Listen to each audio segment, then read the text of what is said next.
माशाअल्लाह माशाअल्लाह माशाअल्लाह। इस टाइम वैलेंशिया टाउन मींह वस रहा है और नाल नेरी भी चली सी, जिहदे बारे कहा जाता है वहाव अगे तो किहड़ा रुख नहीं डोलदा, वहाव अगे तो किहड़ा रुख नहीं डोलदा। मुहम्मद अरसलान अजीम भट्टी साहब भी मौजूद ने इत्थे कोल मेरे खब्बे हत्थ। तो ए जनाब पौधे जिहड़े लगे ने, अरसलान है किहड़े पौधे ने यार, है जिहड़े ने बूटे, ए अमरूद के बूटे वेख सकते हो। ए बाहर धरे के तरकोने भी लगे ने, तो मींह वस रहा है। तो मतलब तुसी कह सकते हो कि ए मुरझाए हुए जिहड़े पत्ते ने, जिहड़े कि सख्त गर्मी पारों अपना आप छड्ड गए सन, हुण अल्हम्दुलिल्लाह बारिश दे नाल ही अज जिहड़ा मींह वस रहा है हालात बेहतर हो जाएंगे। तो इंशाअल्लाह ताला बड़ा भरपूर जिहड़ा ना बदल है चवां पासे।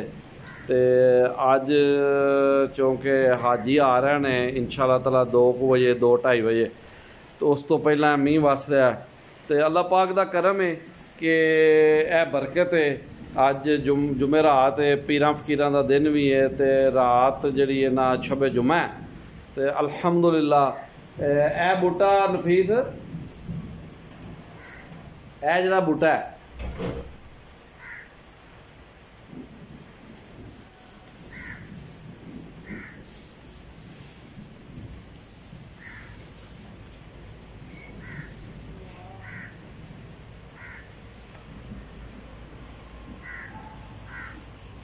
कावां दी आवाज़ आ रही है विच, ते ये भी मेरा मींह दा लज़त लै रहे हैं। इन्हां नूं भी गर्मी दी बाद जिहड़ा ना कोई सुकून हासल होया है। उम्मीद है कि जिहड़े पत्ते कुमलाए ने, ये कुमलाए हुए पत्ते फिर होश च आ जाणगे। ए तुसीं वेख सकदे हो, किन्नों दे पत्ते ने, ते पर भी बूटा लग्या है अपना ओहदा की उहनूं बोलदे ने जी, निंबू दा। तो इंशाअल्लाह ताला जरा ना जी अज दी जिहड़ी जरा मींह वसिया इहदे नाल ईदों अज ईद दे 3 दिन जरा ईद सी वो तो गुजर गई है, तो अज चौथा दिन ने।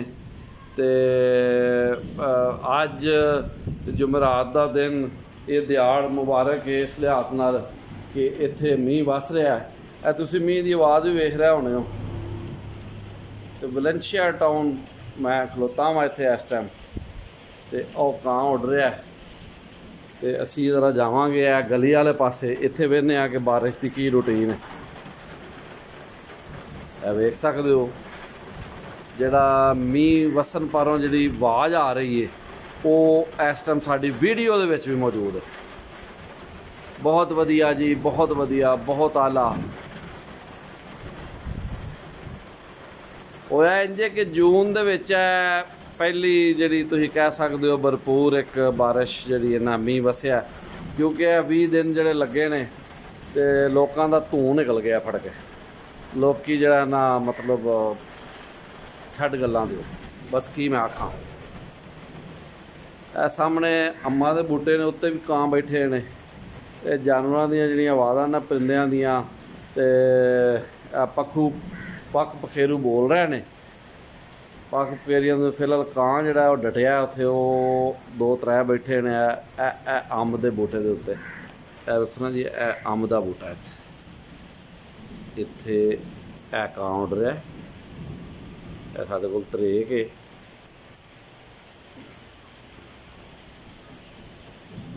वो 11,000 वोल्ट के उत्ते भी कां बह गया जाके।